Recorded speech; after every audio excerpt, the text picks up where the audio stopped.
Bon les amis, aujourd'hui on est en compagnie de Raphaël Alexandre et on avait un sujet super intéressant qu'on voulait aborder. C'est tout ce qui était accélérateur, donc c'est-à-dire tout ce qui est à la fois Techstars, parce que Raphaël avec son équipe ils ont eu l'occasion de faire Techstars à New York, tout ce que ça peut apporter finalement de faire un accélérateur.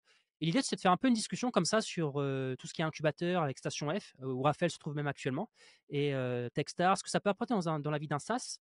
Et en fait, pourquoi on pourrait être amené à rejoindre ce type de structure. Donc voilà, bienvenue à tous. Raphaël, comment tu te sens? Ça va?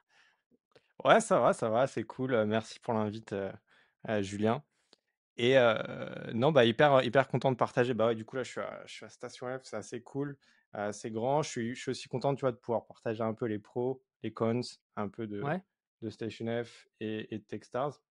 Bon, peut-être pour me présenter rapidement, du coup, nous, ça fait quand même pas mal d'années qu'on se connaît, et donc on s'est connus à Ethic. Heu moi, j'avais plus un profil, du coup, designer, donc product designer, j'ai fait Microsoft, Stuart, pour les gens qui connaissent et après du coup, j'ai lancé ma boîte qui s'appelle, Gimo.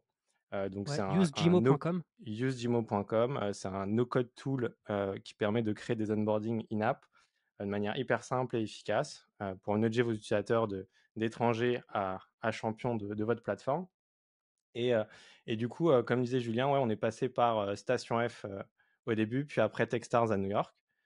Voilà, petite présentation assez rapide, quoi. Ouais. Et justement, j'avais une question parce que tu vois, au début, vous étiez tous les deux, Ouais, deux personnes dans Jimo. Et quand vous avez rejoint Station F, en fait, vous étiez que deux au début. ouais, on était que 2, heu, Sam, Sam et moi et tu vois, Station F, ça a été, pour nous un peu le truc où on se dit: «OK, on va vraiment se professionnaliser un peu, on sort un peu de Mmh. notre garage». Et puis c'était surtout cette idée de rencontrer du monde, d'être bien entouré. Et puis tu vois, on avait un peu cette idée de Station F comme un truc assez cool où toutes les choses se passent. Donc on était beaucoup attirés au début par, on va dire, le truc un peu shiny de se dire ok, Mmh. c'est là où tout se passe. Il y a eu beaucoup de choses qui, on va dire, le gros apport qu'on a eu dès le départ, ça a été la confiance et la visibilité. Bizarrement, on a été assez rapidement mis en avant par Station F. Euh, et on va dire que, alors nous, on l'a vraiment bien leverage. On a même fait Ouais. Flatmates. Donc Flatmates, c'était c'est une sorte de colloque de Station F qui est juste lié bah, aux gens qui sont dans Station F. Ouais, c'est trop bien ça, ouais. Donc, tu vois, c'est des chambres, on va dire, prix réduit. Bon, maintenant, je crois que c'est un peu plus cher. Je crois qu'à l'époque, le prix de la chambre, c'était 300 €. Donc pour Paris, enfin, bon, c'est banlieue proche Paris, c'est assez intéressant et surtout le fait enfin, l'idée de dire qu'on va être entouré d'entrepreneurs, tu vois? Mmh. La journée d'entrepreneuriat, c'est vraiment les relations que tu vas faire, le mindset et cetera. Donc nous, on s'est dit: «OK, c'est hyper important d'être, tu vois, d'être, dans le bon environnement pour réussir». Et du coup, Station F, ça a été, on va dire, un bon début. Après, il y a eu, je pense, le plus gros point positif qu'on a eu, ça a été, on a rencontré nos 2 autres cofondateurs, qui étaient en fait, en fait, c'est sous forme de guilde et ils étaient en fait la même table que nous et du coup, on discutait un peu de toutes nos problématiques. Enfin, c'était les gens qui nous aidaient le plus. Ils avaient un autre SaaS, tu vois, c'était une petite boîte de 8 personnes. Du coup, ouais, non, je pense que le plus gros plus, ça a été, de se dire que c'est là qu'on a rencontré nos 2 autres cofondateurs. Donc, parce qu'on est 4 cofondateurs quand même. Heu et ça a été, heu, ouais, on a été quand même bien mis en avant, quoi. Le fait Mmh. qu'on ait été, Futur 40. Donc, tu vois, chaque année, ils vont sélectionner les 40 pré-seed, les plus, prometteuses de Station F. Et du coup, quand même, tu as tout un truc de communication, de mise en avant et puis tu as aussi un ticket de 100K, qui est pas, négligeable, tu vois? On a eu le ticket de 100K heu, de Station F. Donc, et tu vois, ils sélectionnent, je crois, 10 boîtes sur les 40 et ils mettent un ticket et C'est-à-dire que c'est même pas un prêt, en fait, hein? non, non, ouais, c'est vraiment, ils investent, sur les termes de ton tour et cetera, quoi. Donc, D'accord. ça, c'est cool. Après, le fait que tu es futur 40, tu as un côté où quand même une grosse mise en avant par rapport au BA ou par rapport au VC. Donc, et puis tu as aussi, tu vois, genre une validation, quoi. Donc, ça, c'est plutôt bien. Ils Mmh. te mettent aussi en avant dans la presse. Donc, tu vois, je suis passé sur BFM, ce genre de choses. Donc, c'est pas des, on va dire, c'est pas les trucs game changer, mais tu vas avoir tu vois, une validation intéressante. Et après, il y a quand même pas mal de cons euh, Mmh. de Station F. Tu as quand même cette idée de, tu vois, c'est un énorme open space où en fait, tu n'as pas vraiment d'endroit. Enfin, tu peux booker des salles, tu vois, mais tu n'as pas d'endroit où tu peux être tranquille pour taffer. Tu vois, moi, genre, je sais qu'il y a eu pas mal de temps où à un moment donné, je me suis dit, vas-y, on va se mettre un peu plus en remote ou en hybride parce que moi, je suis quand même plus productif, tu vois, dans mon espace et tout. Euh, et ouais, voilà quoi. Donc Station F, ça a été un, un tremplin sur pas mal de trucs. Et mais voilà, gros point positif, ça a été juste les rencontres qu'on a faites Ouais. et le début du réseau qu'on a réussi à avoir, quoi. Mais Techstars, tu vois, en comparaison, ça n'a rien à voir, tu vois. Je sais que maintenant, Station F, ils essayent d'avoir un programme qui se rapproche de Techstars. Donc, tu vois, maintenant, ça a un peu changé. Ils ont je crois, le Fighters Programme et le Founder Programme. Founder Programme, c'est du coup, ils vont avoir à peu près la même chose qu'un Techstars, où ils vont invest, ils vont prendre une partie de ton capital euh, et ils vont t'accompagner, quoi. Parce que c'est vrai que nous, on a fait le Founders Programme, il n'y a pas eu d'invest. Et c'est juste, on t'accompagne, mais genre vite fait, quoi. Tu vas avoir quelques events qui vont être intéressants, mais c'est assez léger en comparaison, tu vois, un accélérateur. Après, tu vois, c'est vrai que c'est drôle parce que, il y a beaucoup de gens qui ont fait Station F et ce que je vois qui revient souvent, c'est les rencontres et finalement, c'est aussi le parce que c'est pas négligeable mine de rien, tu vois, quand tu rencontres tes 2 cofondateurs. Il y a beaucoup de gens à qui c'est arrivé, les gens de l'Emlist, ils se sont rencontrés à Station F. Tu as plusieurs personnes qui se sont rencontrées à Station F, j'avais même noté, tu vois? Tu as, les gars de Mail Meteor, Jean Dubrul, ils se sont aussi rencontrés à Station F. Et c'est quand même des événements qui sont pivots dans la vie d'une startup de rencontrer son cofondateur là-bas. Donc je trouve que c'est vrai que moi je regrette de ne pas avoir Station F à proximité parce que mine de rien, c'est quand même une énorme infrastructure où il y a plein de talents qui y sont. Et c'est une super opportunité pour rencontrer des gens et affiner son projet, mine de rien. Tu vois, par exemple, Drop Contact, Denis, Ouais. longtemps à Station F, il a été assez réputé parce qu'il aidait beaucoup les gens. Et mine de rien, il y a beaucoup de gens qui venaient le voir pour lui demander des conseils. Par exemple, même les personnes de Ocarito, Rémi Duvou, il allait souvent voir Denis, etc. Et en fait, ça lui ramenait à la fois du business et surtout, tu avais un vrai échange de connaissances qui se faisait. Et ça, je trouve que c'est un peu les deux que je vois dans les infrastructures comme Station F, c'est les rencontres et le partage du savoir, en fait, indépendamment de l'accès aux investisseurs, parce que tout le monde n'est pas voué à lever de l'argent, en fait. C'est vraiment les deux choses que je vois à Station F qui sont vraiment puissants, quoi. Après, il faut être proactif, tu vois. C'est pas comme à Techstars ou Ouais. à The Family de l'époque. T'as pas un sens de communauté, quoi. C'est chacun est un peu en silo. Euh, on est Hmm. là, tu vois, on se connaît pas trop. Nous, on a été proactifs, on s'est dit OK, et puis on a voulu jouer le jeu, tu vois. On se dit, OK, on avait envie d'aller vers les gens, de discuter, de créer du lien. Euh, et c'est comme ça qu'on a rencontré, tu vois. Mais ça aurait pu se faire dans un WeWork, par exemple. C'est juste nous, on a été Hmm. plus proactifs que la plupart des gens. Aujourd'hui, tu vas te balader dans Station F. En vrai, il n'y a pas grand monde qui se parle. Tu as peut-être un event par mois. Donc, ouais, c'est bien si tu le leverages bien et si tu joues vraiment le jeu, mais il n'y a pas beaucoup de gens qui jouent ce jeu-là, tu vois. Après, c'est intéressant ce que tu dis parce que si tu n'avais pas été proactif, en fait, tu n'aurais jamais rencontré forcément du monde. Ça t'a demandé justement de construire ton réseau là-bas. Et ça aussi un petit peu le reproche qu'on peut se faire à des gens qui sont passifs. C'est qu'en fait, un réseau, ça vient pas à toi. Le réseau, il se construit et ça demande des efforts, ça demande une stratégie, ça demande des fois d'aller pinguer les gens. Enfin, c'est quelque chose qui se construit de manière totalement proactive. Et si tu vas dans Station F en pensant que les choses vont venir à toi et que ça va être simple, en fait, tu fais erreur. Et tu Et vois, je là, pense que tu le feras partout, ouais. Mmh. je fais un banc avec Techstars parce que du coup, nous, on est donc c'est Techstars New York. Et c'est vrai Ouais. que moi, de base, enfin, tu me connais, je suis pas, j'étais pas le gars en mode vas-y, full networking et tout. Par Mmh. contre, c'est le premier truc qu'on t'apprend à Techstars, c'est le réseau. Et d'ailleurs, je pense que c'est un des outcomes les plus intéressants. C'est de te dire, OK, tu peux, enfin, on va dire, on va te pousser vraiment à créer ton réseau. Et on va même te donner un réseau clé en main où en fait, tu vas avoir les meilleurs mentors, tu vas avoir les gens qui vont hustle, tu vois, comme toi. Et tu vas aussi avoir accès à des invests qui sont quand même assez incroyables. Euh, et ce mindset-là, tu vois, si j'étais, alors même si j'étais proactif, tu vois, station F machin, c'est quand même un autre niveau. Enfin, ça a rien à voir à Texas New York, quoi. C'est vraiment, ouais, c'est pas Ouais, comparable, quoi. c'est pas comparable. OK, et comment vous en êtes arrivé justement à voir Techstars New York? Parce que ça n'a jamais été un de vos plans, en fait, de rejoindre un accélérateur, quand vous avez démarré? C'était lié en fait à Thomas et Andy qui nous ont rejoints, donc les deux autres cofondateurs qui nous ont rejoints. Et on s'est dit c'était le moment, tu vois, de vraiment commencer l'aventure Jimo, tous les quatre. Euh, Tu vois, il y a aussi un truc de bon timing, de se dire, OK, là, c'est pas juste tu as envie d'accélérer, c'est que tu as envie de partir sur des bases assez solides.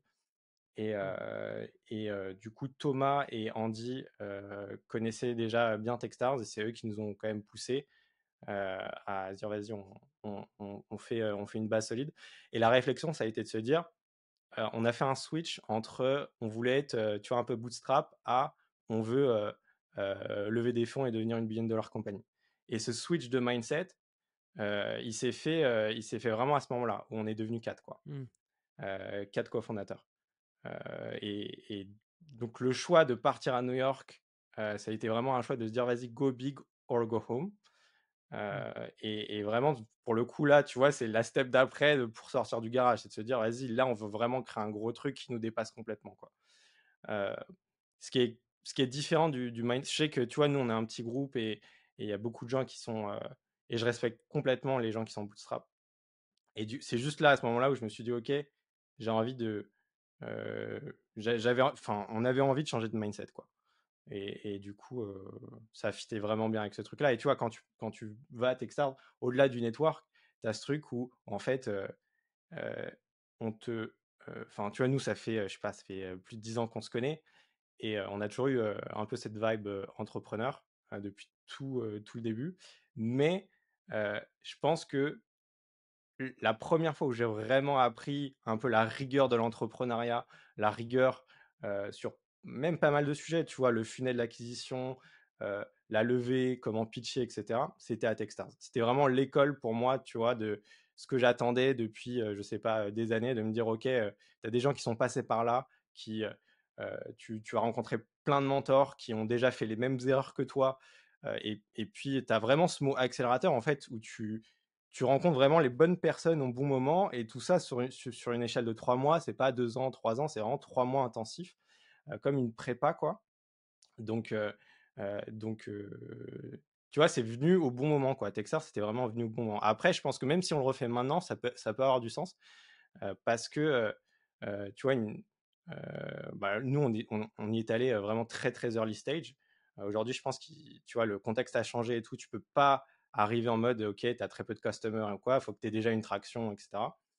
Donc, euh, je pense que ça a fait sens pour nous aussi, tu vois, en termes d'équipe.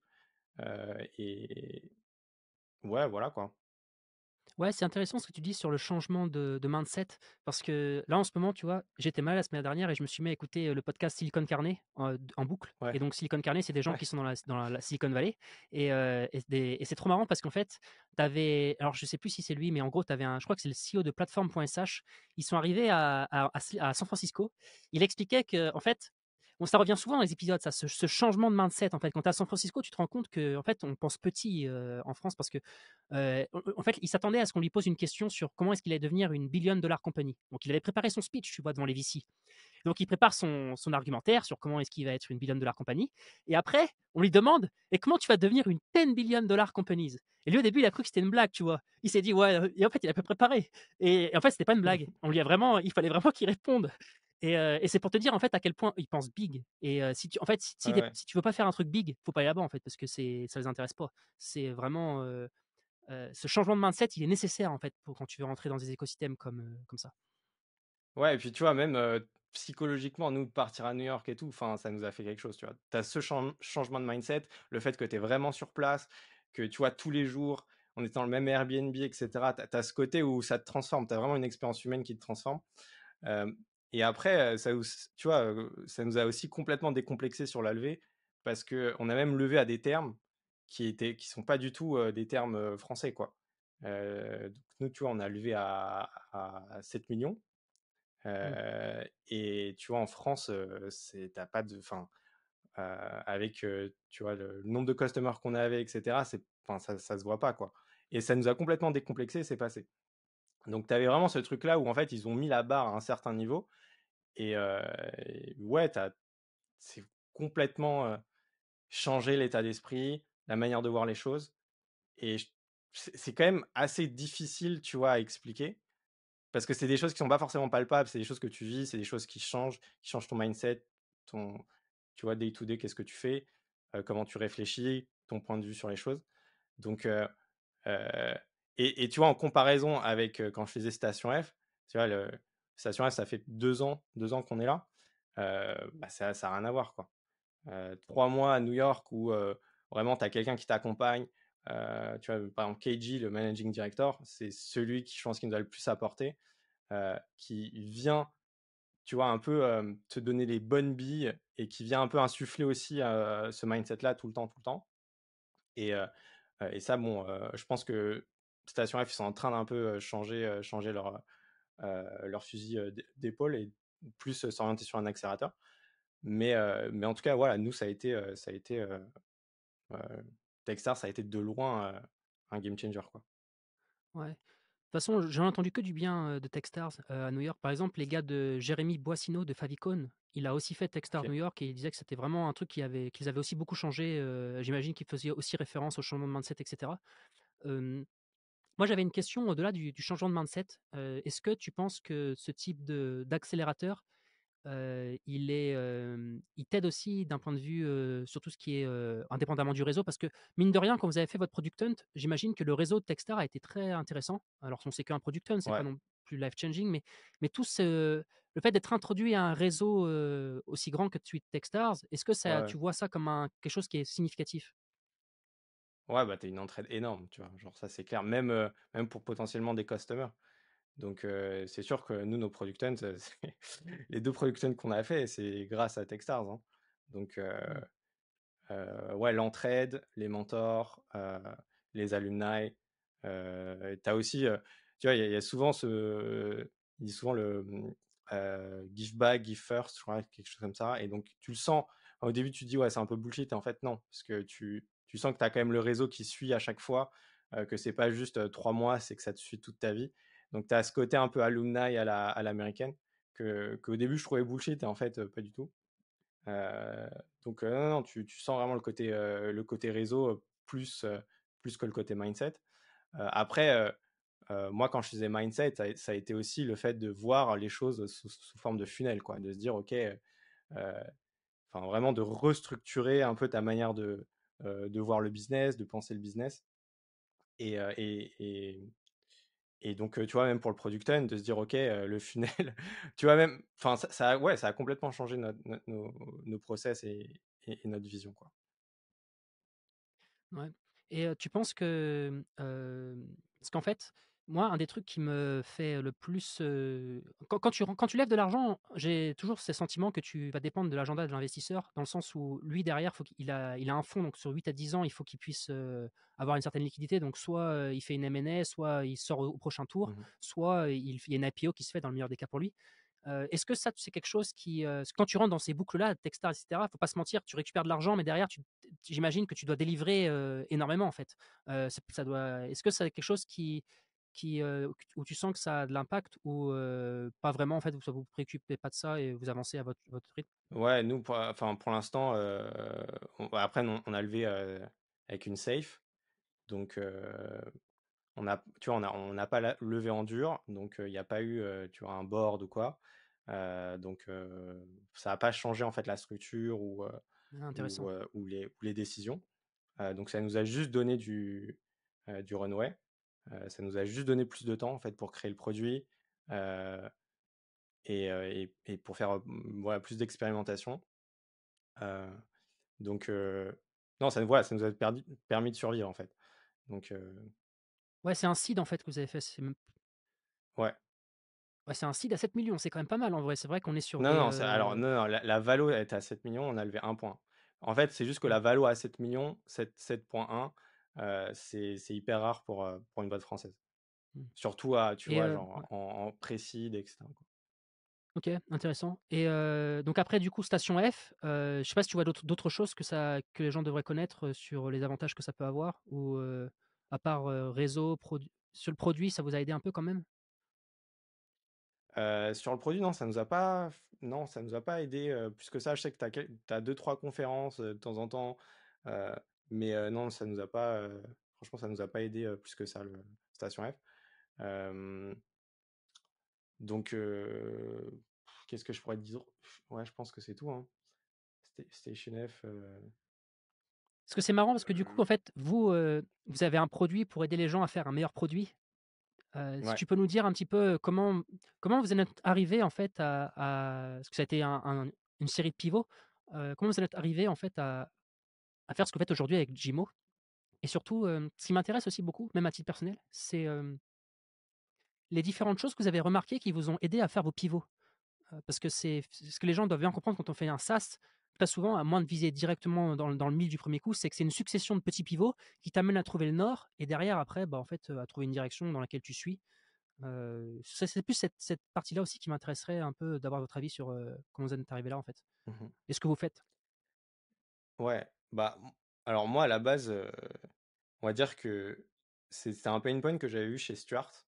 Moi, chez Stuart, je m'occupais de toute la partie driver experience. Donc, en gros, Stuart, tu vois, c'est tout ce qui est last mile delivery. Et du coup, ils ont tu vois, t'as une app coursier. Et les coursiers, du coup, acceptent des invitations pour délivrer. Et, euh, et je me rendais compte que c'était quand même, en tant que, tu vois, product, c'était hyper chiant d'aller parler avec eux. Enfin, tu avais tout un process, fallait parler à l'équipe opérationnelle qui a donné le. Donc, tu n'avais pas un lien direct en fait avec eux. Et du coup, je me suis dit, c'est bizarre parce qu'on parle souvent d'être centré utilisateur et en fait, il n'y a aucun lien direct entre les gens qui créent des produits et leurs utilisateurs. Et donc là, tu vois, j'ai commencé un peu à benchmarker des trucs et tout, et je me suis dit, il n'y a pas vraiment grand-chose. Et j'ai commencé un peu à hacker un truc qui s'appelle circle.so, qui est en fait une sorte de social network white label. Et en fait, c'est une plateforme où tu peux partager des trucs et créer une communauté.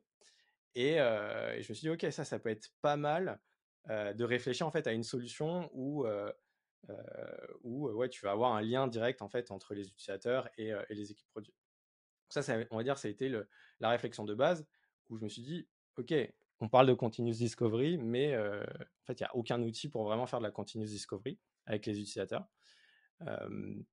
Euh, donc, on a fait une sorte de MVP qu'on a testé avec pas mal de, tu vois, de CPO, de gens qui étaient dans le produit, euh, surtout des startups. Et du coup, on a créé en fait un premier comme ça espace de collaboration entre les utilisateurs. Donc, c'était une sorte de widget, un panel que tu installais sur ton application, où tu pouvais voir tes news et tu pouvais aussi voter pour des fonctionnalités, voir des prototypes, etc. Donc, tu vois, on avait un peu hacké le changelog pour en faire un espace un peu plus collaboratif. Donc ça a été, on va dire, la base avec laquelle on est parti à Techstars. Et puis Techstars, en fait, ils nous ont complètement explosé le produit. Parce qu'en fait, tu vois, c'est à ce moment où, quand tu parles d'accélération, c'est que tu te poses les bonnes questions au bon moment. Et puis, tu vas avoir, en fait, au lieu d'avoir un seul pivot tous les mois, bah, tu vas avoir plein de micro-pivots comme ça toutes les semaines, qui fait que tu vas t'orienter au bon endroit. Ou en tout cas, un endroit où tu te dis, OK, c'est là où tu résous vraiment le bon problème avec la bonne solution. Euh, et, euh, et du coup, petit à petit, tu vois, on a itéré. Et puis, en vrai, il y a eu toute une phase où ça a été, tu vois, compliqué. On n'avait pas de traction, etc. Donc, donc ça a été un cheminement, on va dire, euh, tu vois, on faisait beaucoup d'analyse qualitative. On avait aussi de la data et on avait en plus les mentors, quoi. Et donc ces trois éléments-là, je pense que ça a été, et puis c'est toujours le cas, tu vois. Tu as toujours ce truc-là qui te permet en fait de nous aiguiller vers la bonne direction. Et Mmh. après, on va dire qu'au début, on était beaucoup plus qualitatif, c'est-à-dire on interviewait beaucoup les utilisateurs, etc. Puis après, on a switché un peu plus sur du quantitatif. Et tu vois, plus moi j'interviewe des PM, tu vois, la dernière fois, j'étais allé voir, j'ai oublié son nom, le head of design de Lydia. Et il me disait, en fait, nous, on est beaucoup plus data-driven que, on va dire, tu vois, Qualitatif, quoi. user interview, etc. Mmh. Et ça a été assez intéressant de me dire, OK, parce qu'en fait, on entend souvent le fait de, tu vois, parler avec ses utilisateurs, ce qui est hyper important. Euh, mais je trouve qu'on sous-estime de fou la data, euh, même early stage, hein. Donc, voilà, je dirais que tu vois, tu as ces trois piliers, et puis on a commencé à mettre un peu plus dans la data. Et ce qu'on avait fait, c'était qu'on avait enfin, on fait toujours, on a un énorme codex. Et dès qu'il y a quelqu'un qui lance un trial et qui ne convertit pas, on va essayer de l'avoir au téléphone. Tu vois. On va essayer de comprendre. Donc c'est là où tu vas avoir du qualitatif. Euh, donc voilà, on a essayé de, on va dire, processiser un peu plus grâce à Techstars. Euh, et du coup, comme tu disais, c'est micro-pivot sur micro-pivot, tu arrives à une solution qui devient de plus en plus robuste. Et surtout, tu vas trouver, on va dire, la bonne solution au bon problème. Parce que souvent, tu peux rester bloqué pendant genre 6 mois sur le mauvais problème, tu vois. Ou 1 an sur le mauvais problème.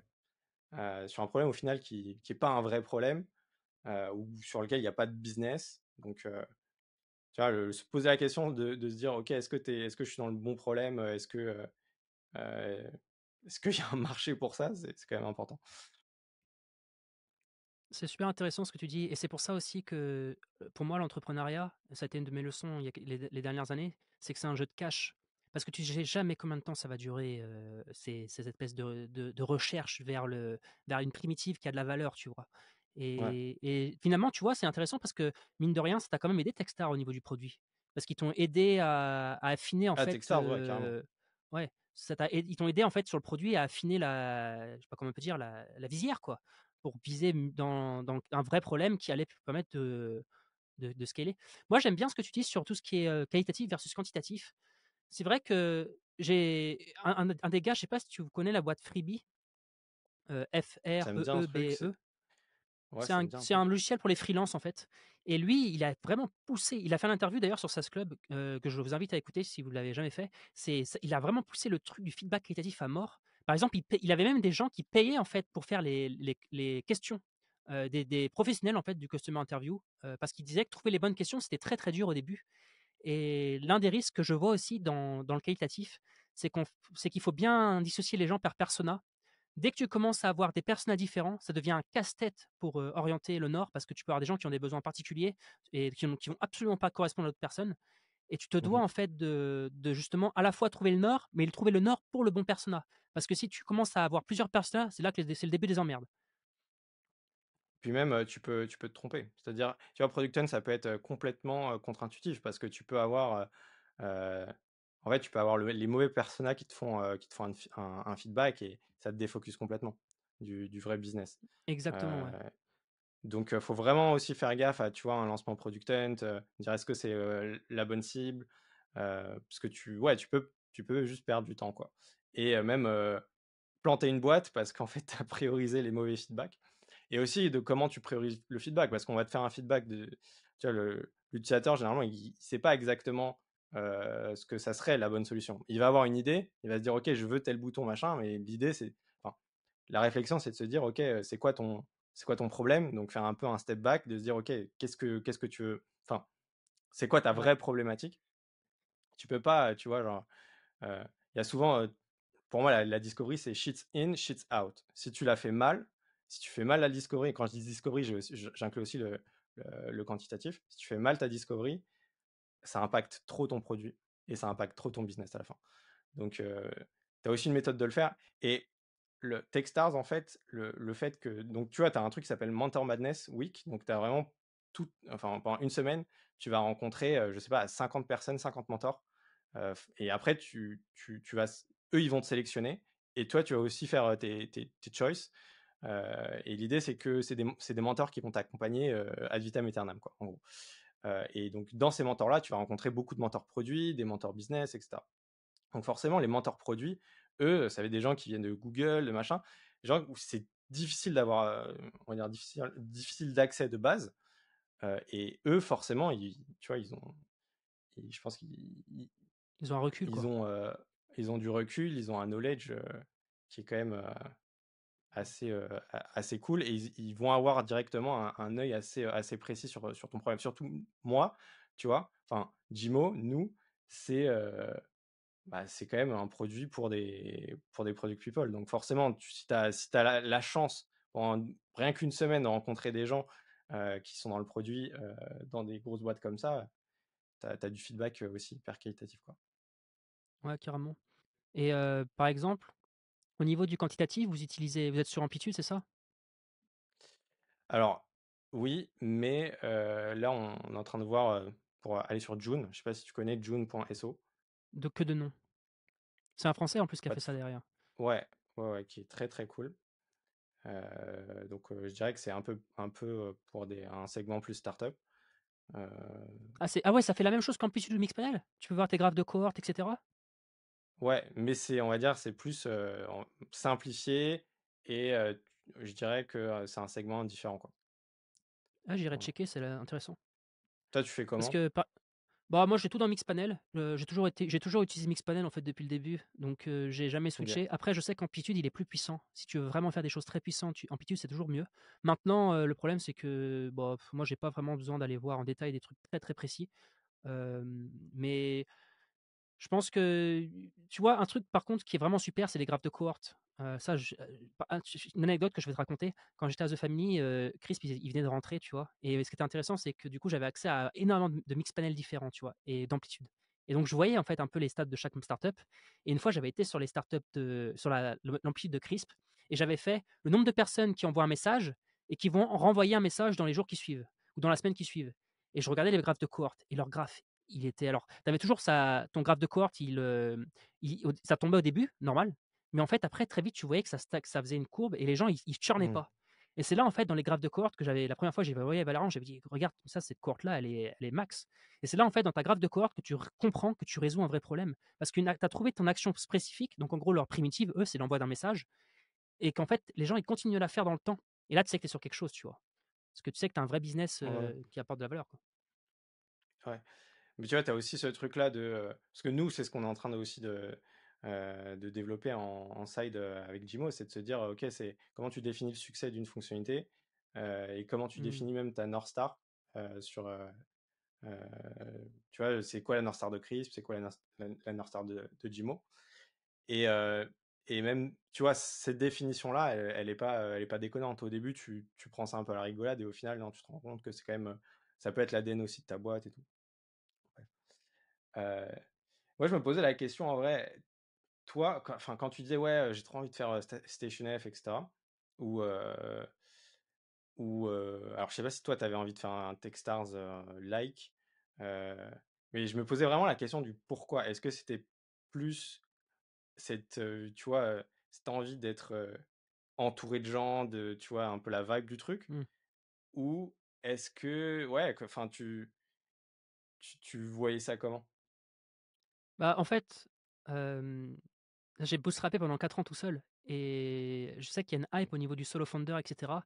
Mais comme j'expliquais dans la dernière vidéo que j'ai fait, c'est le solo founding, c'est pas fait pour tout le monde et c'est quand même ingrat. Par exemple, tu vois, enfin, c'est ingrat dans le sens où ça a pas la même saveur. Je trouve que gagner à plusieurs, c'est beaucoup mieux, ça a plus de saveur, et je trouve que quand tu fais partie des écosystèmes, et je sais parce que j'en ai fait partie, quand j'étais à The Family, je voyais plein, plein de monde tous les jours. C'est quand même quelque chose qui te donne de l'énergie. Alors peut-être que tu prends pour acquis au bout d'un moment parce que tu penses que c'est la norme, mais quand tu switches d'écosystème et que tu vas dans une ville un peu plus petite et que tu as plus cette énergie-là, franchement, tu te rends compte que ça manque. Et il faut savoir se nourrir de ces énergies-là. Et c'est pour ça que je trouve que Station F, alors je connais pas, hein, mais je pense que en France, ça reste quand même l'endroit où tu peux faire le plus de rencontres au niveau des entrepreneurs. Donc j'étais très intéressé. Mais ce que j'apprends, tu vois, avec toi, c'est que mine de rien, j'ai l'impression que Techstars a été beaucoup plus transformateur pour vous que Station F. Mais malheureusement pour moi, je pense que là, on est deux actuellement. Je pense que ce genre de structure pour nous, ça nous irait pas parce qu'en fait, on n'a pas f on n'est pas dans une logique de lever de l'argent et d'avoir, l'agenda en fait qu'on nous imposerait, que nous imposerait en fait une levée de fonds. Surtout qu'en plus aujourd'hui c'est un peu plus compliqué, au niveau du climat, de lever, même si on pourquoi pas aller dans cette direction-là. En fait, ça ne nous conviendrait pas. J'ai vu quand Mmh. même je vois en fait le downside que ça peut avoir de lever de l'argent, de commencer à avoir un board, et que en fait il faut savoir se connaître et en vrai moi si j'arrive à construire un SaaS qui m bah, déjà qui on en vit déjà, tu vois? Mais qui permettent de pouvoir, bien en vivre et commencer à monter 2, 3, 4, 5, 6 employés. Moi, je serais content, en fait, je vais aller à mon rythme. Mais j'étais très intéressé de faire cette interview-là avec toi parce que justement, tu vois, c'est pas noir ou blanc. En fait, les accélérateurs, c'est pas pour tout le monde, c'est pour un certain nombre de personnes. Il faut savoir, en fait, quel est le prix à payer et aussi qu'est-ce que tu vas, gagner, en fait, en rentrant dans ce type de structure, quoi. Mmh. Et Je le sais pas si prêt à ça fait payer, c'est sens ce que aussi, je dis, mais tu ouais, non, mais je vois complètement ce que tu veux dire. Ouais, après, c'est comme je te dis, c'est un switch de mindset. ouais. Hem et le prêt à payer, c'est aussi tu lâches des parts de ta boîte, hein, quand même, à Techstars, hein, c'est pas ils vont pas, lâcher 120 K, Mmh. comme ça. Donc ouais, juste, différents après, moi, c'est ce que je te disais la dernière fois, c'est que il faut pas non plus voir à chaque fois l'herbe plus verte ailleurs. C'est que, hem gagner par exemple, je prends l'exemple de Jimo. Donc 4 cofondateurs, c'est une force incroyable parce qu'on va penser différemment et cetera. Mais c'est une machine, très complexe, hein. C'est que justement chacun pense différemment, chacun a une Ouais, sensibilité différente et tout. Et nous, alors on sait que, la raison numéro un du failure d'une boîte, c'est, conflit d'associés. Donc on a pris ça très au sérieux, tu vois, on s'est fait coacher. On a une coach qu'on voit quarterly, coach, tu vois, qui nous aide dans la communication et tout. Et ça, tu vois, la relation entre associés, faut aussi savoir bien la gérer et tout. Donc t'as ce truc de si tu wins à plusieurs, je suis d'accord, en vrai, moi, pareil, sport collectif, ça a quand même pas mal de saveur. Après, voilà, t'as aussi, comme tout, un pro, cons, ça va dépendre de ta sensibilité, quoi. Mais c'est pas tout vert non plus, quoi. ouais, bah, je me doute bien. Après ce qui est ça me fait penser à une j'avais vu une conférence il y a très longtemps où, je me souviens plus c'était même quoi le sujet, mais le gars avait dit à la fin que le rôle d'un CEO, il y avait 3 rôles. Le premier rôle, c'était de détecter les talents pour les recruter, quand il trouve des bons talents. Le deuxième point, c'était de lever de l'argent. Et le troisième point, et c'est ce qui m'avait le plus marqué, c'était d'aligner les intérêts. Il expliquait que aligner les intérêts des employés, des cofondateurs, des investisseurs, des futurs investisseurs qui rentrent, qui peuvent des fois faire de l'ombre à des business angels qui sont rentrés avant, quand c'est des gros fonds qui rentrent. Il disait que ça, c'était un vrai travail du quotidien pour un CEO et que cet alignement d'intérêts, c'était très, très dur. Et c'est pour ça aussi que je trouve que c'est intéressant que vous vous fassiez coacher. Si peut-être tu veux nous raconter plus en détail ce en quoi ça consiste, mais parce qu'il y a plusieurs personnes qui se font coacher, que j'entends parler, et c'est aussi dans cette notion d'aligner les intérêts, en fait, tout le temps. Parce que c'est pas un tu pas les intérêts une fois et après c'est fini, tu vois? Les intérêts, c'est quelque chose qui s'aligne constamment, comme dans un couple d'ailleurs, tu vois? Ouais, Quand ta femme, elle veut c'est comme un couple, déménager, hein. bah, tu dois aligner les intérêts. Où est-ce qu'on va? Où est-ce qu'on peut trouver le compromis, tu vois? Et c'est vraiment un travail au quotidien, en fait, d'un humain, en fait, d'aligner tout le temps les intérêts. Et tu vois, donc quand tu es 4, imagine-toi 4, 4 d'intérêts différents et potentiellement. Donc, ouais, après humainement, ça te fait, grandir de fou, c'est clair. C'est une aventure, tu vois, humaine, qui te fait remettre quand même pas mal de fois en question et cetera. Enfin, donner du feedback, prendre le feedback et cetera. Savoir être assez ouvert d'esprit, tu vois, pour, toujours comprendre, s'aligner et tout. C'est des choses qui sont, en fait, c'est des trucs presque pas business, hein. On va dire, enfin, c'est humain, tu vois? Genre, vraiment, ça te pousse à développer tes qualités humaines, quoi. Pour le meilleur, ouais, Hem c'est bien, moi, je trouve. Ouais, ouais, après, c'est vraiment tu sors de ta zone de confort, très souvent, quoi, hein. Mmh. C'est pas c'est pas, tu sais, quand, moi, je me souviens quand j'étais bootstrap en mode, heu, tout seul, chez moi ou juste avec Sam, tu vois, tu as beaucoup moins de complexité. Après, tu vois, tu as comme je disais tout à l'heure, un pro cons, dans les 2 donc Ouais, puis tu as moins de responsabilités aussi, tu vois? C'est comme quand tu es, enfin, un père de famille, il a plus de responsabilités qu'un célibataire qui se balade, Ouais. tu vois? Mais c'est la même chose, un CEO qui est, je sais pas si c'est une mauvaise association, mais un CEO qui a des employés, c'est, ou même des cofondateurs et c'est pas comme 2 personnes en train de bosser dans un garage. Mais ouais, c'est je trouve ça moi, je pense que c'est bien, mais comme tu dis, chaque histoire est différente mais en tout cas, quand tu es plusieurs, il faut savoir aligner les intérêts et c'est vraiment critique. Si tu le fais pas, tu peux arriver dans des problèmes très, très compliqués qui peuvent même mettre en danger la boîte. On l'a vu, on en connaît plein de personnes, hein, Mmh. qui ont eu des problèmes et c'est pour ça que d'ailleurs, si je peux partager une anecdote, nous on est 2 maintenant et ce qu'on fait, c'est qu'on se réunit tous les mercredis. J'avais entendu cette tips il y a très longtemps à Paris, donc j'essaie de l'appliquer et c'est vraiment un bon tips. En gros, on se réunit tous les mercredis après-midi et on a une note c'est dans Apple Notes, tu vois? On a 3 parties. On a les choses qu'on a fait qui sont super, que l'autre a fait qui sont super. On a un autre partie, c'est sur les choses qu'il faut améliorer. En gros, c'est les choses qui étaient mauvaises, mais on n'appelle pas ça les choses mauvaises, on appelle ça les choses qu'il faut améliorer et on a une troisième catégorie qui est les choses, qu'il faut savoir. Donc ça peut être, plein de choses en fait. Mais les choses à savoir, mais ça peut être que l'autre va déménager ou va partir et cetera en voyage, je sais pas quoi. Et en fait, au fil et à mesure de la semaine, que le temps passe, quand l'autre il fait un truc super, on va le noter. Quand l'autre il fait un truc moins bien, on va le noter. Et quand on nous arrive un événement dans la vie que l'autre doit savoir, par exemple, bah, on va le noter dans cette fiche-là. Et on se réunit le mercredi. Bah, des fois, c'est dans cette box, des fois, ou dans des cafés. Et on en parle en fait. Et je trouve que ce cycle de semaines, c'est super parce que ça permet toujours de remettre les choses à plat et mine de rien, d'éviter de laisser je sais pas comment ils peuvent dire, mais des trucs qui pourrissent, tu vois? Parce qu'il y a Mmh. des choses qui pourrissent, tu vois? Ça peut être un truc que tu as mal parlé sur Slack parce que on tu énervé ou j'en sais Ouais. rien. Ça peut être, un truc, où tu as pas bien fait et ça laisse les choses pourrir. Et je trouve que cette structure, elle est intéressante parce qu'on commence toujours par les choses super bien que l'autre a fait et mine de rien, les compliments, c'est gratuit, ça coûte rien et ça fait super plaisir. Quand on dit: «Ouais, l'autre, tu as une super idée là sur le produit, j'aurais jamais pensé et franchement, j'ai apprécié que tu le fasses». Bah, ça, tu vois, tu le notes et ça donne de bonne énergie et ça je pense, en tout cas, nous, c'est un truc qu'on va garder sur le long terme, cette note, en 3 temps.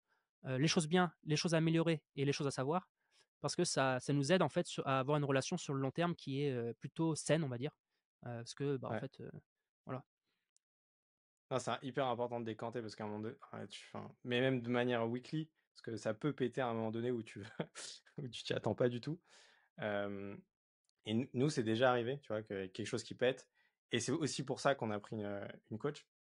Tu vois, la coach, elle nous avait fait faire un exercice, heu, qui nous a quand même, enfin, moi, je m'attendais pas à que ça soit aussi positif, mais c'est un exercice tout con. C'était en fait, du coup, on était allés chacun dans une salle, on faisait des one on one comme ça.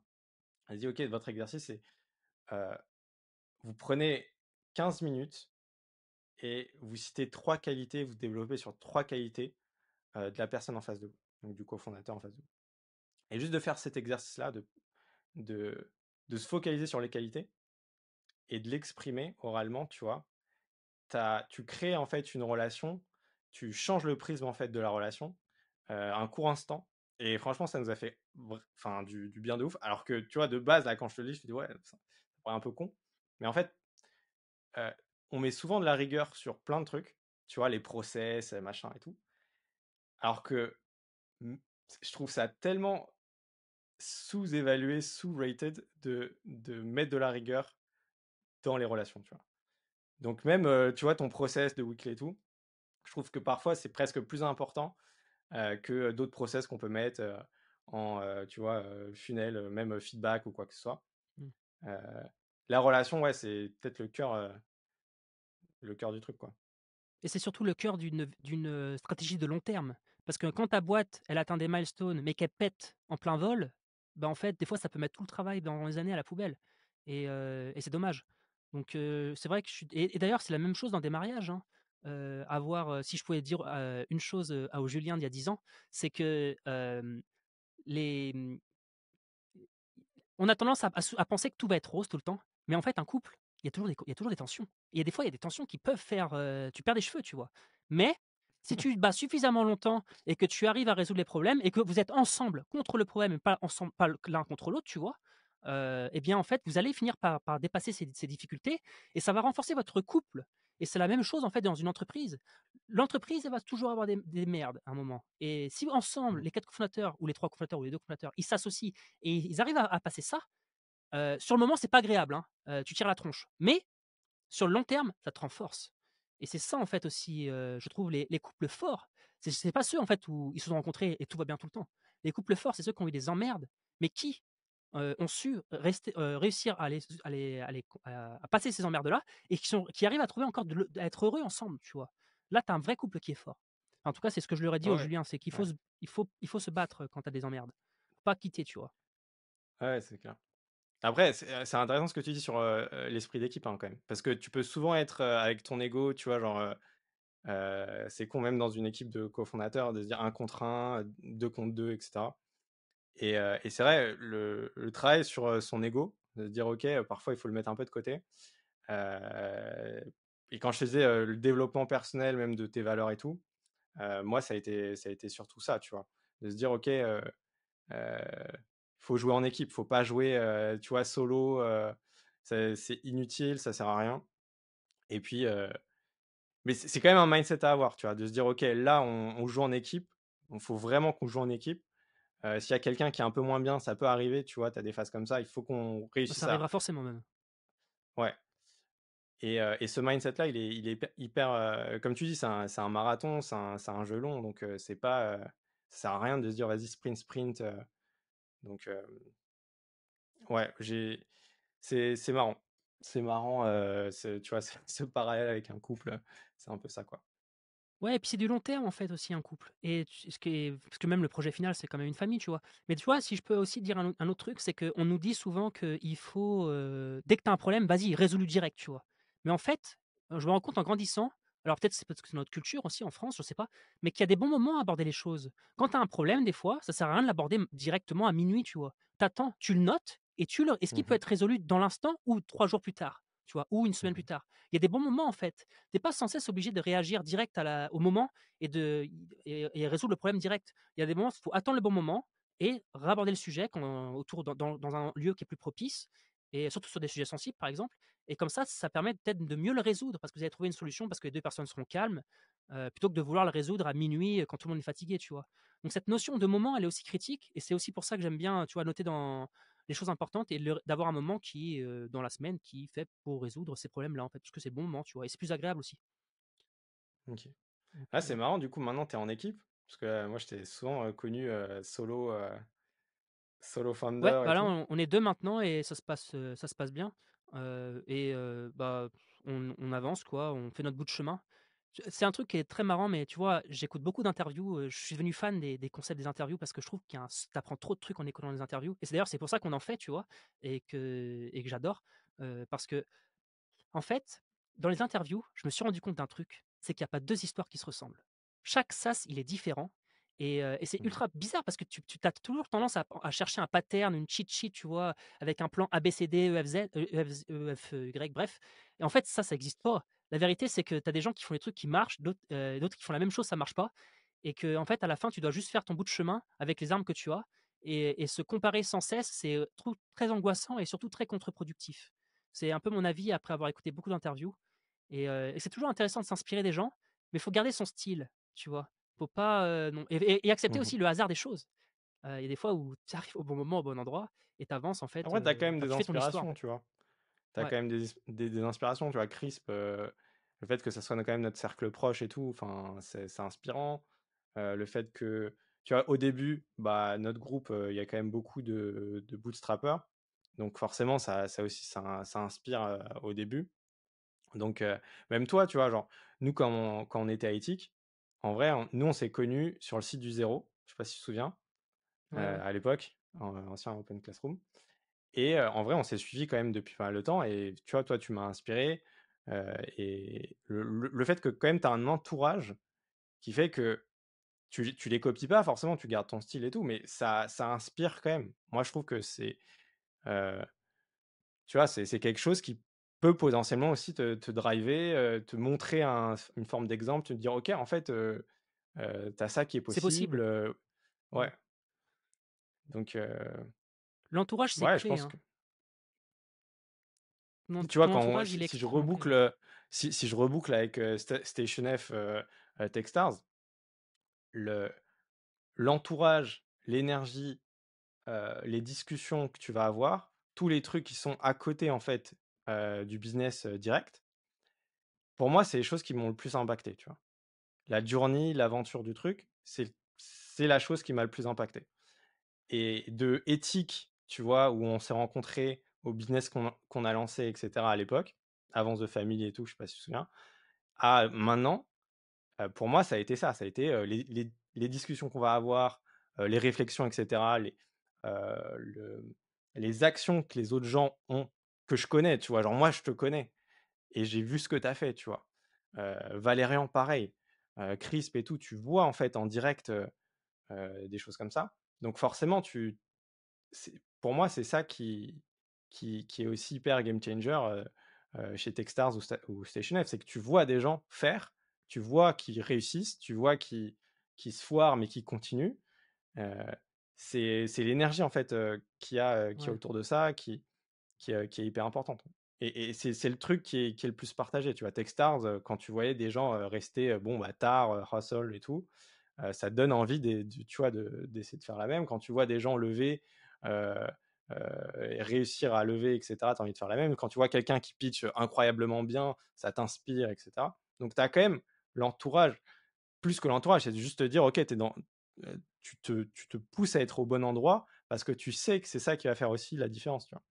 Et euh, quand tu disais que, je crois que c'était dans ton dernier podcast que, tu vois, genre, ça te vendait un peu du rêve et tout, là où je te rejoins, c'est c'est vrai que tu as une grosse diff entre rester tout seul. Et c'est vrai que je commence à être de moins en moins pro remote. C'est qu'en fait, en vrai, c'est chiant d'être tout seul chez toi, tu vois. La vie, elle est dehors, tu vois. La vraie Ouais, on vie, a le même entre avis, ouais. guillemets, la, la vraie aventure, les vraies expériences, c'est dehors, c'est avec les gens, c'est avec les rencontres, c'est avec les discussions, etc. Et, euh, et l'énergie que tu peux avoir en fait au contact de ces gens-là et l'inspiration que tu peux avoir. Après, avec Internet, YouTube et tout, tu as quand même ça, tu vois, les podcasts, tu peux quand même avoir accès à ça. Mais je trouve quand même le voir en réel ou le voir en physique, t'as quand même C'est une différent. dimension, je trouve, ouais, Mm. psychologiquement différent. L'aventure, elle est différente et tout. Et je vois ce que tu veux dire, tu vois. Je vois que, donc, tu vois, au-delà même de dire que les relations, enfin, que cofondateur et tout, les relations, c'est le cœur du business, c'est le cœur machin. C'est le, ouais, tu vas avoir en fait, ouais, je sais même pas comment expliquer ça de manière différente, tu vois. C'est primordial en fait pour moi. C'est vrai que quand je te disais le remote, je suis de moins en moins fan. C'est que je me rends compte que en fait, tu passes vraiment à côté de tout ça, quoi. Moi, je pense qu'il faut un mix. En fait, je trouve qu'il faut comme toute chose dans la vie, en fait, il y a pas noir ou blanc, Mmh. effectivement, et que, bah, à part c'est un mix entre du remote et du physique, c'est le top. Après, quand c'est full remote, tu finis par, et puis c'est pareil, Slack aussi, tu vois, tu as des a priori parce que tu sais pas, c'est que du texte, donc tu vois pas les expressions, et c'est pas la même chose. Mmh. Je trouve qu'effectivement, avoir un mix entre du remote et du présentiel, ça reste quand même l'idéal. Et que tout le monde n'est Toi, pas t'en fait pour penses être quoi de full la remote d'ailleurs. vision un peu de méta, de se dire: «Vas-y, on va te mettre, quel on va te mettre ton cofondateur en réalité virtuelle ou ton customer Bah, en réalité moi, je suis pas la virtuelle». cible. Parce que je joue jamais aux jeux vidéo, donc en fait, déjà, l'aspect jeu vidéo Mais qu'on peut même en trouver dans la communication, VR, tu vois? De se dire que là, en bah, fait ça peut dépanner. Après, si ça devient la norme, je pense que je suis comme toi, en fait. Je vais dire, moi, je pense que le bonheur, en vrai, parce que je m'interroge depuis des années sur ça, je pense que le bonheur, ça reste les gens. Et que c'est vrai, et qu'en fait, si je te demande ton meilleur voyage, le truc les plus beaux que tu as vu, et après le meilleur voyage que tu as fait avec des gens, ce sera pas forcément le même. Et peut-être même que tu préféreras le meilleur voyage que tu as fait en fait avec les personnes. Parce que ce qui fait un voyage aussi, c'est les gens en fait. C'est pas le lieu que tu vois, etc. Et ça, c'est la même chose mmh d'une startup. Si tu t'associes pas avec des gens avec qui tu as envie d'être dans le bateau, bah franchement, ça va pas être top, hein. Enfin, moi, c'est mon avis. Ça peut marcher, hein, mais il y a un moment où vaut mieux être avec un bon équipage qu'un mauvais, hein. ouais, ouais, c'est clair, c'est clair, c'est clair, c'est clair. Hem Voilà, je sais pas si tu avais d'autres trucs, tu voulais parler d'un autre truc, un autre sujet? Non, bah, écoute, moi, j'ai adoré parler avec toi de ça. J'ai appris plein de trucs, j'ai trouvé ça super intéressant. Pour le coup, ça m'a aussi donné encore des choses sur les accélérateurs que j'avais pas pensé. Effectivement, le changement de mindset, je l'avais pas vu. Enfin, Ouais. je voyais et cetera, mais je pensais pas que c'était vraiment le truc principal et donc j'espère que ça aura servi à beaucoup de gens. Je sais pas si tu as tiens, j'ai une question que j'aimerais bien te poser pour terminer l'interview. Mmh. C'est quoi le conseil que tu te serais donné par exemple, pas au début de ton aventure, mais il y a un an, tu vois? Genre là, si tu pouvais parler au Il y Raphaël a d'il y a un an? un an, ouais, tu lui dirais quoi? Un Il truc, y a un an, c'était il y a attention pas à si ça. longtemps. Ouais, Ah, ou il y a 2 ans, tu vois? Genre un truc: «Attention là, c'est bien, tu fais ça va être bien» ou «Fais pas ça, ça va vraiment te faire des emmerdes». mmh, hem, Tu peux prendre ton temps, hein, je pourrais couper. ouais, ouais, je réfléchis, je réfléchis. Toi, tu aurais dit quoi, il y a 2 ans? Alors moi, ce que je me serais donné comme conseil, c'est, de trouver ma primitive. Tu sais, je sais pas si tu avais entendu parler du framework Oui. NPE, Narrative Primitive Enablers? Si, Et si, ben, j'aurais dit: Jean «Écoute». Lavo Ouais. ouais.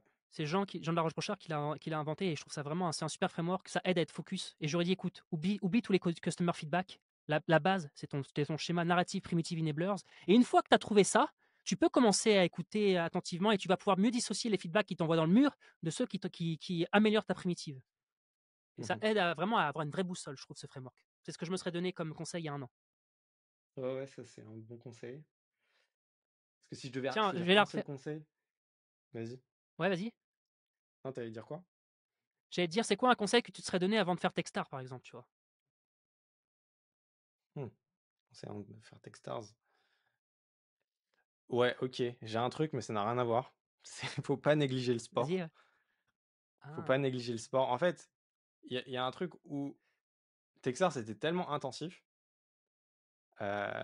émotionnellement, physiquement et tout, que, moi, avant, le sport, c'était quand même, une balance, tu vois, de vie qui était hyper importante et après Techstars, enfin, pendant Techstars, j'ai mis de côté parce que je me suis dit: «Vas-y, c'est secondaire», tu vois? Et en fait, non, c'était un pilier qui me permettait quand même d'être productif, d'avoir la tête, sur mes épaules et tout. Et donc c'est vrai qu'il y a eu des moments où tu peux craquer. On a vu plein de gens craquer pendant Techstars, enfin, c'est vraiment très, très intensif, quoi. Et c'est vrai que continuer le sport quand même à côté, je pense, ça aurait, tu vois, c'est de pas négliger cette partie-là, quoi. Je me serais donné ça comme conseil. Donc tu vois, rien à voir, enfin, c'est pas, tu vois, c'est pas un conseil direct sur le ouais, puis ça business, reste mais quand même important, hein. Ouais, ouais. ça te permet c'est un peu des moments qui te permettent de relâcher la pression dans la soupape, où tu vas penser à autre chose que les startups quand tu fais ton sport, par exemple, tu vois? Parce que tu entends souvent, des discours en mode, all-in, machin, à la David Goggins, en mode, tu vois, genre, tu dois être in balance, c'est quoi? C'est be obsessed or be average, machin.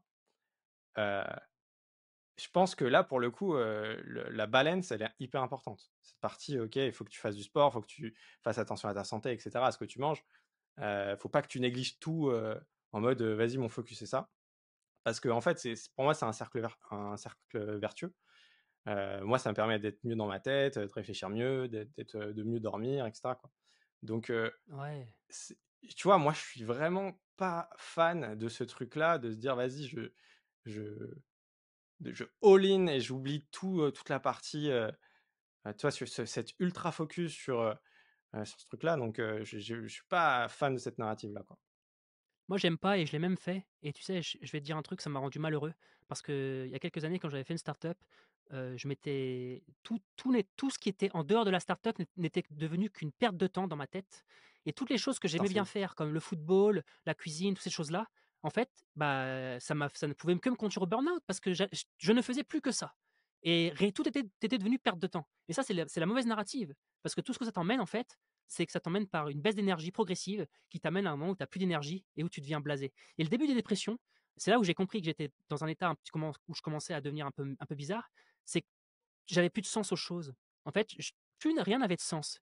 Et j'en ai reparlé plus tard avec des gens dans le métier et ils me disaient en fait c'est souvent le début des dépressions parce que les gens qui font des dépressions en fait c'est compliqué hein, mais un des symptômes c'est qu'en fait plus rien n'a de sens et tu n'arrives plus à trouver l'énergie de sortir du lit parce que plus rien n'a de sens en fait tu vois. Ah ouais. Et ça venait du fait parce que j'avais négligé les petites choses qui étaient comme tu dis faire du sport, la cuisine, trouver du plaisir dans ces petites choses là tu vois.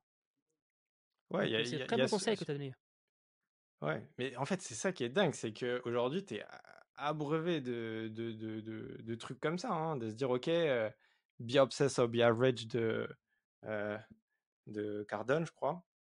Donc Goggins, tu avais dit et non? je trouve que c'est presque dangereux, en fait, comme conseil. Et c'est même, tu vois, on disait tout à l'heure, c'est un marathon et cetera. Tu peux te donner une North Star, un objectif, mais la bonne manière de l'atteindre, c'est pas de manière, full obsessed, en négligeant tous les autres aspects de la vie. Tu vois? C'est une aventure, ça reste une journée, quoi. Donc Exactement. heu, c'est pas un sprint de: «Vas-y, je vais sprinter pendant, 1 an, 2 ans, et puis mon truc, ça y est, ça marche». Ça peut arriver, tu vois? Tu peux avoir un cas sur 100, 200, mais la réalité, c'est que c'est souvent un marathon, tu vois? C'est souvent un marathon, tu vas avoir plein de pivots, plein de tests, plein de trials, plein d'expérimentations et cetera. Plein de discussions, plein de machins avant d'arriver à trouver, heu, un PMF, intéressant. Mmh. Et cette phase-là, bah, tu as besoin quand même tu vois, de t'occuper de toi, d'être un peu d'avoir une vie un peu plus, healthy, quoi. Bah, ça, je dirais que ça serait ça le conseil. Parce que j'étais, moi, obsédé un peu comme toi aussi par, bah, cette narrative, be obsessed or be average, ça marchera pas si je suis pas à 100 machin. Sauf qu'en fait, pour être à 100, c'est pas ça, tu vois? Pour être à 100, il faut faire attention à ton sommeil, il faut faire du sport, il faut bien manger et cetera, tu vois? Et Exactement tu peux et le aussi à son cercle social aussi, tout. ouais, non, c'est clair. Voilà. Bah, écoute, c'est un très bon conseil, j'ai vraiment adoré cette interview, Raphaël. Je pense que je vais prendre encore j'ai encore des trucs à rajouter dans mes notes, tu vois? Hem, je pense qu'on va faire pour ceux qui nous regardent, on va changer un petit peu de format sur la chaîne, on va faire un peu des talk shows, on va être plusieurs. Là, Valérien ne pouvait pas nous rejoindre, il devait venir, mais comme Il a il avait des lâché. soucis d'internet. Il était pas là, mais en fait, on va essayer de se réunir comme ça à 3-4 pour parler un petit peu, une fois, tous les 15 jours, bah, de ce qu'on est en train de faire, des choses et ce sera souvent un rapport du ça, c'est de la tech. Et puis vous voyez, on va aussi s'aventurer sur d'autres sujets comme, en rapport avec l'entrepreneuriat sur, bah, la vie personnelle autour et cetera. Parce que je pense que c'est un tout, comme tu dis, tu vois? C'est pas juste un framework ou une checklist qu'on résout. Il y a aussi tout un tas de petits détails qui font la différence, et puis ça va permettre d'avoir un peu les points de vue de tout le monde. Donc merci Raphaël d'avoir fait, bah, ce premier épisode avec nous, avec moi surtout. Et n'hésitez pas à vous abonner si ça vous a plu et à nous écouter en podcast. Je vous souhaite une agréable journée et à bientôt. Ciao.